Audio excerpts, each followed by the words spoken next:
Hello friends, welcome to government exams coaching. मैं हूं कपिल और आप देख रहे हैं जनरल नॉलेज सेक्शन के मोस्ट इंपोर्टेंट क्वेश्चंस की सीरीज का क्विज नंबर 7।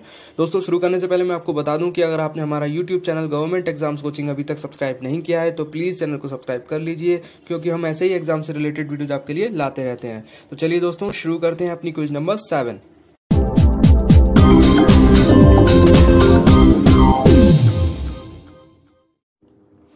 क्वेश्चन नंबर 151, संविधान सभा किसके अंतर्गत स्थापित की गई थी? तो संविधान सभा जो है वो कैबिनेट मिशन के अंतर्गत स्थापित की गई थी। ब्रिटिश कैबिनेट मिशन जो है वो 1946 में भारत आया और इस मिशन का लक्ष्य जो था वो भारतीय नेतृत्व को सत्ता सौंपने की योजना पर विचार विमर्श करना था। इस मिशन ने राष्ट्रमंडल देशों के सदस्य के रूप में भारत को स्वतंत्र राष्ट्र का दर्जा दिया। इस मिशन का गठन जो है वो ब्रिटेन के तत्कालीन प्रधानमंत्री क्लीमेंट एटली की पहल पर हुआ था और इस मिशन के सदस्य जो थे वो थे 3 सदस्य। कौन कौन से? Lord Patrick Lawrence, Sir Stafford Cripps और तीसरे एवी अलेक्जेंडर। तो इस क्वेश्चन में आपके 4 क्वेश्चन बन गए। कौन कौन से? पहला क्वेश्चन ये कि संविधान सभा किसके अंतर्गत स्थापित की गई थी? तो वो की गई थी कैबिनेट मिशन के अंतर्गत। दूसरा क्वेश्चन ये है कि कैबिनेट मिशन भारत में कब आया? तो वो आया 1946 में, 1946 में। तीसरा क्वेश्चन ये बन गया कि कैबिनेट मिशन का गठन जो है वो किसके पहल पर हुआ था? वो हुआ था ब्रिटेन के प्रधानमंत्री क्लीमेंट एटली की पहल पर। और चौथा क्वेश्चन ये बन गया कि कैबिनेट मिशन के कितने सदस्य थे? तो वो 3 सदस्य थे। 3 सदस्यों के नाम ये थे कि Lord Patrick Lawrence, Sir Stafford Cripps और तीसरे एवी अलेक्जेंडर। ठीक है जी। नेक्स्ट क्वेश्चन, सूचना का अधिकार अधिनियम कब लागू किया गया? सूचना का अधिकार अधिनियम जो है वो अक्टूबर 2005 में लागू किया गया था। सूचना का अधिकार यानी राइट टू इंफॉर्मेशन। और सूचना का अधिकार का मतलब क्या है? देखिए, सूचना का अधिकार मतलब है सूचना पाने का अधिकार, जो कि सूचना अधिकार लागू करने वाला राष्ट्र अपने नागरिकों को प्रदान करता है। सूचना अधिकार के द्वारा राष्ट्र जो है वो अपने नागरिकों को अपनी कार्य और शासन प्रणाली को जो है वो सार्वजनिक करता है। मतलब जैसे कि राष्ट्र अगर किसी कानून में बदलाव करने जा रहा है या कोई नया नियम पारित करने जा रहा है तो वो लोगों को बता सकता है। यही सूचना का अधिकार अधिनियम है, जो कि अक्टूबर 2005 में लागू किया गया था।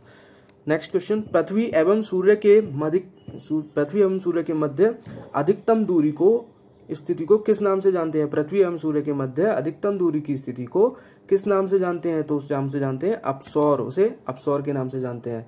देखिए, अपसौर की स्थिति जो है वो 4 जुलाई को होती है और इस स्थिति में पृथ्वी और सूर्य के बीच की दूरी जो है वो मैक्सिमम 15.21 करोड़ किलोमीटर होती है। यानी 15 करोड़ 21 लाख किलोमीटर जो है वो पृथ्वी और सूर्य के बीच की दूरी अपसौर की स्थिति में होती है, यानी मैक्सिमम होती है। और अगर दूसरा क्वेश्चन ये आ जाए कि पृथ्वी और सूर्य के मध्य न्यूनतम दूरी की स्थिति को क्या कहते हैं? तो न्यूनतम दूरी की स्थिति को कहते हैं उपसौर। और उपसौर की स्थिति जो है वो 3 जनवरी को होती है और इस दिन पृथ्वी और सूर्य के बीच की दूरी 14.70 करोड़ किलोमीटर होती है। यानी 14 करोड़ 70 लाख किलोमीटर इस दिन पृथ्वी और सूर्य के बीच की दूरी होती है। तो 2 क्वेश्चन बन गए इसमें आपके।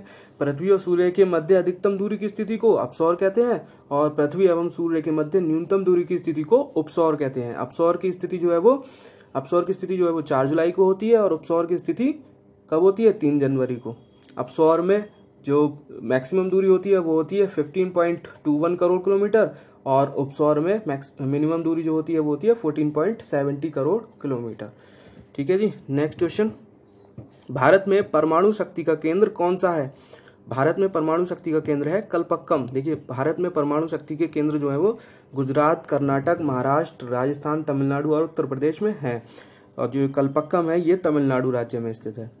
नेक्स्ट, हुमायूंनामा किसने लिखा? हुमायूंनामा जो है वो गुलबदन बेगम द्वारा लिखा गया। हुमायूंनामा गुलबदन बेगम द्वारा लिखा गया है। नेक्स्ट, राज्य ललित कला अकादमी कहाँ स्थित है? राज्य ललित कला अकादमी कहाँ स्थित है? तो वो स्थित है लखनऊ में। उत्तर प्रदेश में राज्य ललित कला अकादमी की स्थापना जो है वो 8 फरवरी 1962 को उत्तर प्रदेश सरकार के संस्कृति विभाग की पूरी तरह से वित्त पोषित स्वायत्त शासी इकाई के रूप में जो है वो लखनऊ में हुई थी। तो राज्य ललित कला अकादमी लखनऊ में स्थित है। नेक्स्ट क्वेश्चन, प्राथमिक रंग कितने होते हैं? प्राथमिक रंग होते हैं 3। कौन कौन से? लाल, हरा और नीला। देखिए, पहले मैं आपको बता दूं प्राथमिक रंग किसे कहते हैं। प्राथमिक रंग उन रंगों को कहा जाता है जिन्हें अन्य रंगों से कभी भी प्राप्त नहीं किया जा सकता। देखिए, जबकि उन्हें अलग अलग अनुपात में मिश्रित करके उनसे सभी रंग जो है वो उत्पन्न किए जा सकते हैं। प्राथमिक रंग जो है वो अन्य रंगों से प्राप्त नहीं हो सकते, लेकिन इन्हें अलग अलग अनुपात में मिलाकर इनसे अन्य रंग जो है वो प्राप्त किए जा सकते हैं। तो प्राथमिक रंग कौन कौन से होते हैं? 3 रंग होते हैं, लाल, हरा और नीला। प्राथमिक रंगों से अच्छा, अब द्वितीय रंग किसे कहते हैं? ऐसे क्वेश्चन आ जाए कि द्वितीय रंग किसे कहते हैं, तो वो कहते हैं प्राथमिक रंगों के मिश्रण से बने रंगों को। प्राथमिक रंग यानी हरा, लाल, नीला, इन रंगों को अलग अलग अनुपात में अगर मिला दिया जाए तो ये इनसे द्वितीयक रंग बन जाएंगे, जैसे नारंगी, बैंगनी, पीला आदि। ठीक है जी। नेक्स्ट क्वेश्चन, पेनल्टी स्ट्रोक किस खेल से संबंधित है? तो पेनल्टी स्ट्रोक जो है वो हॉकी से संबंधित है। पेनल्टी स्ट्रोक हॉकी से संबंधित है। नेक्स्ट, निम्नलिखित में से किसे शाहजहां द्वारा निर्मित नहीं कराया गया है? तो शाहजहां द्वारा निर्मित किसे नहीं कराया गया है? ताजमहल शाहजहां द्वारा बनवाया गया, दिल्ली का लाल किला भी शाहजहां द्वारा बनवाया, दिल्ली की जामा मस्जिद भी शाहजहां द्वारा बनवाई गई, लेकिन बुलंद दरवाजा जो है वो अकबर के द्वारा बनवाया गया। बुलंद दरवाजा जो है वो अकबर के द्वारा बनवाया गया। नेक्स्ट क्वेश्चन, इंद्रधनुष में नीले रंग के बाद कौन सा रंग आता है? इंद्रधनुष में नीले रंग के बाद आता है गहरा नीला रंग, जिसको इंग्लिश में इंडिगो भी बोलते हैं।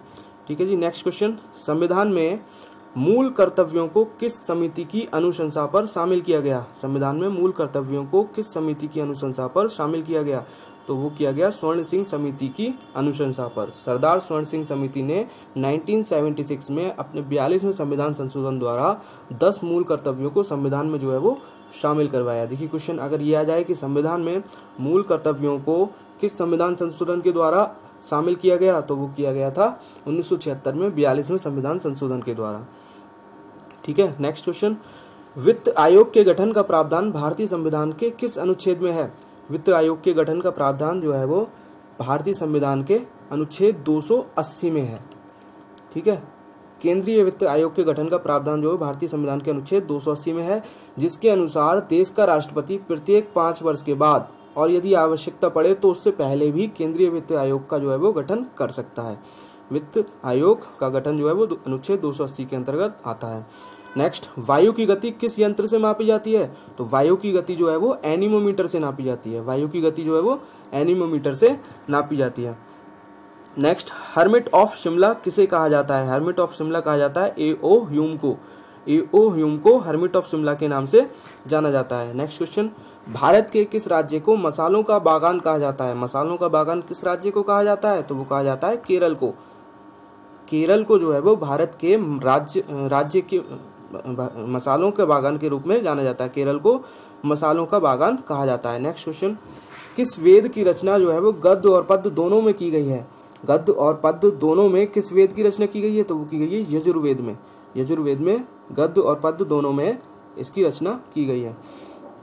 नेक्स्ट क्वेश्चन, भारत में अंग्रेजी शिक्षा किसने प्रारंभ की थी? भारत में अंग्रेजी शिक्षा जो है वो लॉर्ड मैकाले ने प्रारंभ की थी। सर्वप्रथम भारत में अंग्रेजी शिक्षा लॉर्ड मैकाले ने शुरू की थी। नेक्स्ट, मैराथन दौड़ की दूरी कितनी होती है? मैराथन दौड़ की दूरी होती है 26 मील 385 गज। मैराथन दौड़ की दूरी होती है 26 मील 385 गज।